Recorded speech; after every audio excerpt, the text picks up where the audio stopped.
Structure, once completed, be a dwelling place of wisdom, faith and joy. Send your Holy Spirit upon all who will teach, study, build, support and serve here. Protect the laborers, inspire the leaders and uplift the students who shall pass through this hall.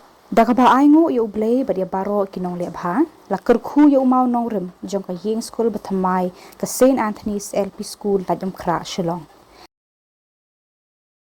Kani ka Kyrkhu Mawnongrim la penyai Padar John Zosiama provincial jong ka Sngewnguh Don Bosco Shillong province ha ka jingadon lang Padar Jivan Lakra vice provincial Padar Saji Stephen SDB rector ka Don Bosco Technical School bat ka St. Anthony's LP School kiwe ki Padar ki Brodar bat ki khna school jong ka Don Bosco Technical School.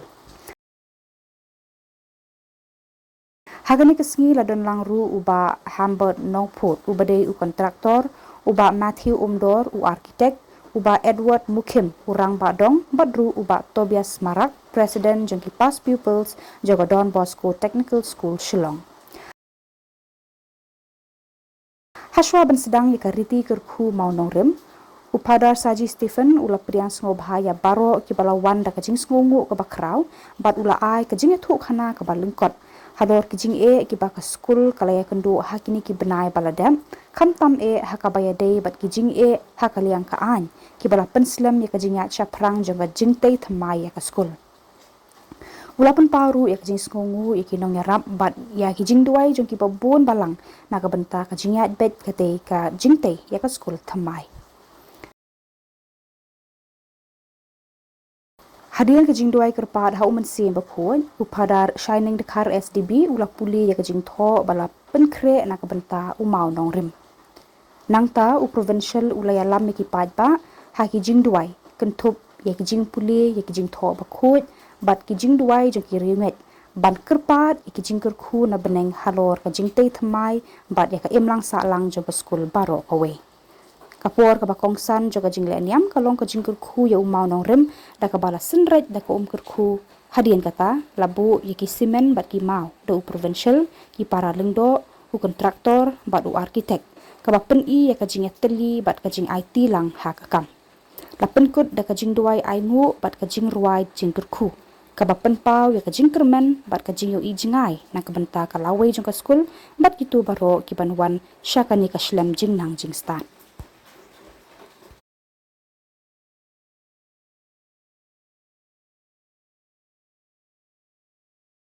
Kingdom come, thy will be done on earth as it is in heaven.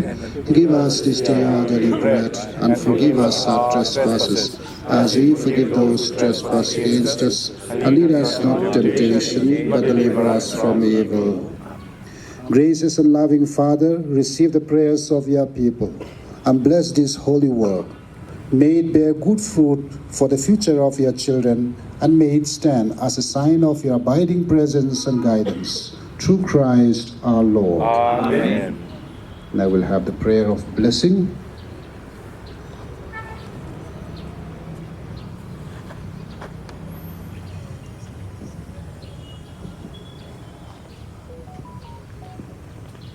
Lord God, you are the beginning and end of all things. You bless the work of our hands and guide all who trust in you. We ask you now to bless this cornerstone and foundation laid today in your name for the new building of St. Anthony's Lord Primary School. For the young people of Shillong and beyond, that they may grow in knowledge, faith and love, and become faithful stewards of the gift God has entrusted to them. We pray to the Lord. Lord, hear our prayer. We pray for all the, once again, keeping in mind all those who will be working and the contractor and those who are working in the ministry. Structure, once completed, be a dwelling place of wisdom, faith and joy. Send your Holy Spirit upon all who will teach, study, build, support and serve here. Protect the laborers, inspire the leaders and uplift the students who shall pass through this hall.